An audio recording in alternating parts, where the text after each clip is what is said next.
Macmillan Audio presents The Curse of 10th Grave by Darynda Jones. Read for you by Lorelei King.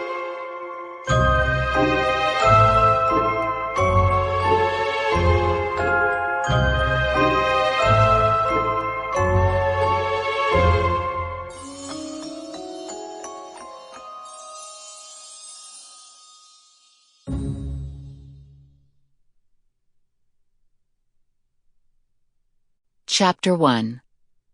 Charley Davidson. Maybe she's born with it. Maybe it's caffeine.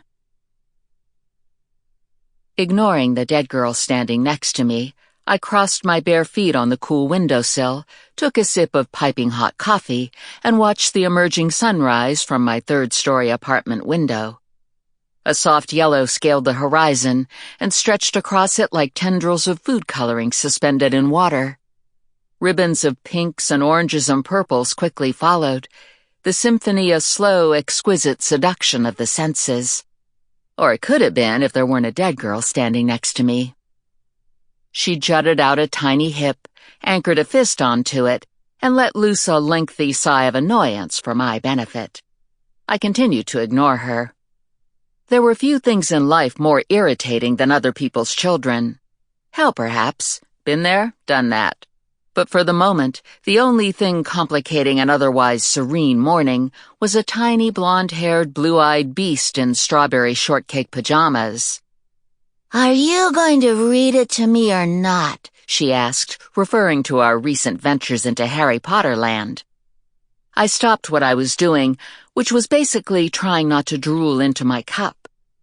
As a master mixologist, I felt the need to experiment from time to time on my morning elixir, to liven it up, to create new concoctions of greatness to which others could only aspire. This morning, however, I'd done good just to push the right button on Mr. Coffee. At least I think I pushed the right button. I could have started a nuclear war for all I knew. "I've already read it to you 7,843 times. She pursed her bow-like lips, causing dimples to emerge on either side of her mouth. But these weren't happy dimples. They were dimples of disappointment, dimples of frustration and irritation and fury.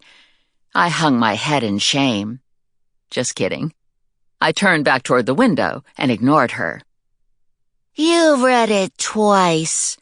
"Which is 2 times too many in my book," I said, focusing on the spectacular display before me, realizing that to the everyday passerby, my apathy toward the tiny creature might have seemed cold, aloof, cruel even, but I'd just come from an all-night stakeout that involved a woman, aka my client, who swore that her husband was sneaking out at night and meeting his personal assistant for some very personal assistance. She wanted proof. After showering, the only thing I wanted was to drink the key to life itself, enjoy the colors bursting before me, and figure out how to tell my client that her husband was not cheating on her with his personal assistant. He was cheating on her, in a sense, with the college kids that rented out their above-garage apartment. He snuck out to play video games and enjoy a little plant-based medicinal stress relief. After getting to know his wife, I could hardly blame him. She turned high maintenance into an extreme sport. Now, I just had to figure out how to tell her what her husband was up to. Even though there was nothing sexual about her husband's exploits, a woman like that would still feel betrayed.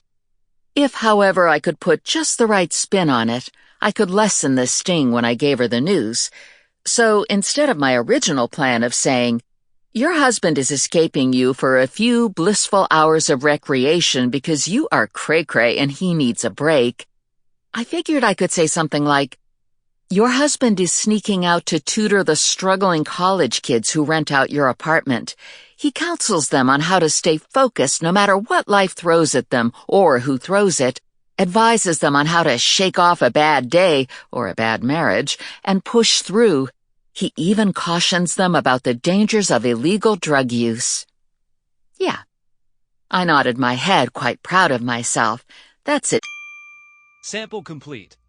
Ready to continue?